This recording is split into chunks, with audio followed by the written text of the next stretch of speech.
very short video clip, we want to look at what are the various types of operators in Excel. So let me pull up my Excel and see what we have there. What do we mean by operator in Excel?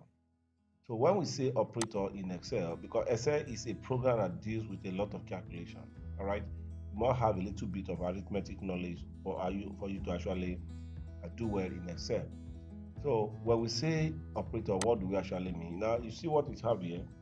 It says in mathematics and in programming and computer applications, an operator, see it here, an operator is a symbol or other character indicating the type of operation that should be performed on one or more values or elements.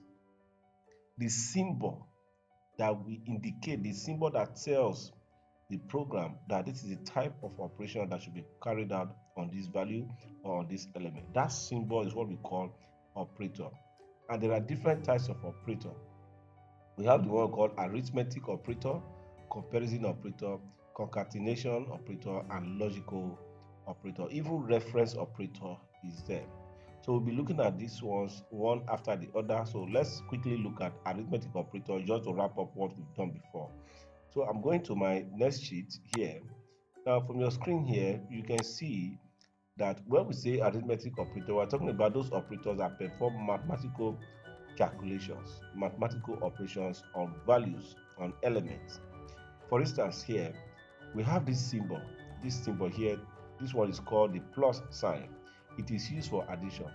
So anytime this symbol appears in between two cells, it shows that you want to add two or more cells to get a particular result. For example, if I say equal to A1 plus B1, it means the content of what I have in A1 and that of B1 should be added, and the result should be displayed in a particular cell. Then look at this B here. You see this sign here, this symbol here is for subtraction. We call it the minus sign. This is for subtraction. This one is used to subtract one value from another. For example, if I enter a value or a formula like this, it means I am subtracting the value of B1 from the value of A1. So whatever I have in B1 should be subtracted from whatever I have in A1. Then this one here is called the asterisk. This one is used for multiplication, what we probably call the times. So you use this symbol anytime it appears in this example, it means you are multiplying the value of what you have in A1 with that of B1. Then this one is division. This is the forward slash. Anytime it appears or you want to divide values, for example, A1 slash B1, it means you are dividing the value of what you have in A1 by the value of what you have in B1. So this is your division operator. Then this one is called your percentage operator. Look at the symbol here. It's all these ones are there on your keyboard. Now you have this one for percentage. What is this one used for? You use one to calculate the percentage of number. Example. So if I say equal to A1 asterisk, that is A1 multiplied by 10%, I am saying that you should calculate 10% of what you have in A1. Now let's do some practical demonstration here.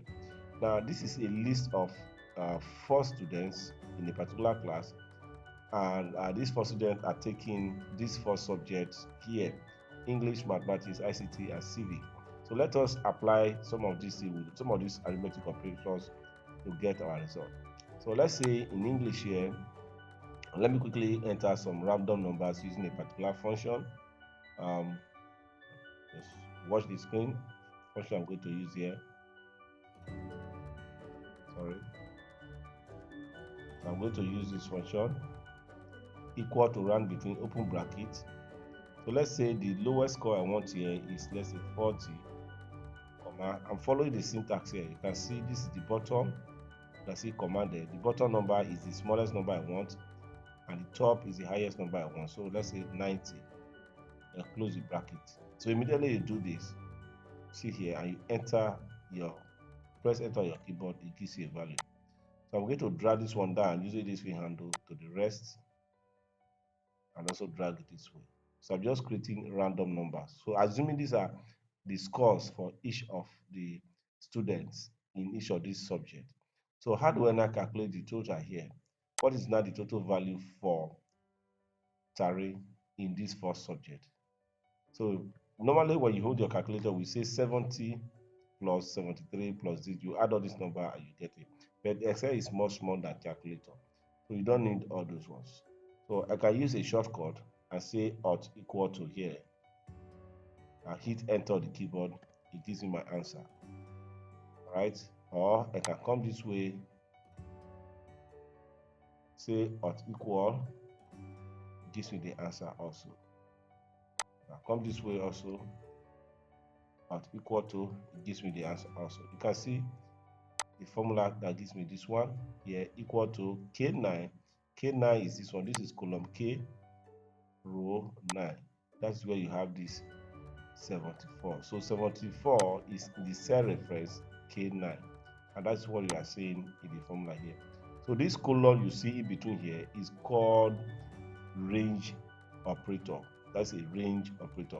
It is used to give a reference to say that your calculation is going to cover from here to this point, from this point to this point. Anything from this point to this point, do it for me.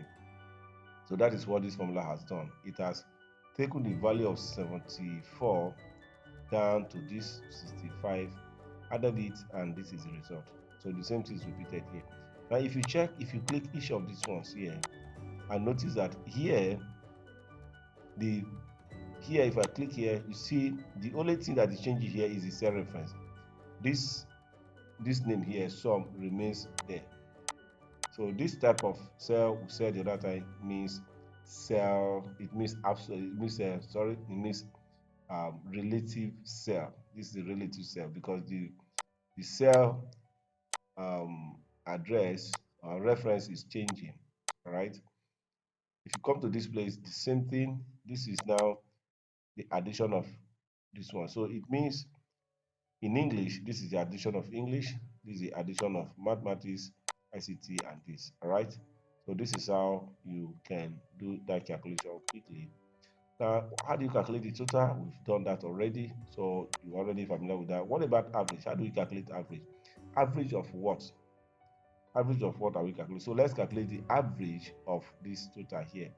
What is the average? How do you normally calculate average? I will say equal this total score here divided by the number of subjects. How many subjects? 1, 2, 3, 4. Enter 4 there. Equal. It gives me the average. What if I now add another subject? If I add another subject here, so let's say biology. Let's say biology here, and this is the score for biology. You can see that the figures are changing automatically because I use a function to enter those values. So let's say this is now, so you can see that this figure here still remain fixed even when I've added another subject. The reason is that I did not use the right function, the right formula it performed this calculation because I manually typed 4 there. So by the time this number of subjects are changing, are very maybe reducing or increasing, it will not, I have to manually come to this place to enter it. So now that we have 1, 2, 3, 4, 5 subjects, I have to practically change this place, manually change it to 5, which can delay the whole process. So for me to avoid that, I'll now use the right function or formula. I'll say equal average. I will type average. You can see average here. How would this one work? You can see this screen tip here. This screen tip tells you what this function count average, what it will do. Say it will return the average, that arithmetic mean. That's another name for average. Arithmetic mean. You also have harmonic mean. For those of you in statistics, you are familiar with some of these things. The harmonic mean or the arithmetic mean of each argument, which can be numbers or whatever. So now I have this here. I'll double click on it. What is the first number I want? This is the number. All right, so this is the whole number I want. So what I need to do, I just drag here to cover everything. So you can see the range from K9 to 09. From this K9 here all the way to 09. Enter. That gives me the value. So if I click here and drag down here, so even though I change any figure here, it will automatically reflect here. If I remove this biology, let's say there's no biology, if I remove it, the value here of the average will automatically calculate itself. Simple as that. Now, what about the percentage? For me to get the percentage, I will follow the same example here. You can see how it is entered. See the percentage here. So the cell you want to calculate, multiply by the percentage value you want. So let's say I want to calculate 100% of this one. So I will say equal this value multiplied by 100. Enter. I see the percentage there. I can drag it down to other ones. So that's how you calculate the percentage. I want to calculate, let's say 2% of this one. Instead of typing times 100, I will just say 2%. Enter and drag it down. As simple as that. So take note of the formula, how to calculate the percentage, how to calculate percentage, how to calculate percentage. Okay. Take note of how to calculate percentage. Okay. So you say equal the cell you want. I'm looking for P9. This is color P row 9. Yeah, color P row 9. So to calculate 2% of this, I will say equal P9 times 2%.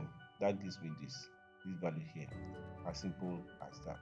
So that's how you perform this basic arithmetic operation using the operators. So in our next video, we'll be looking at comparison operators and practical examples. Thank you.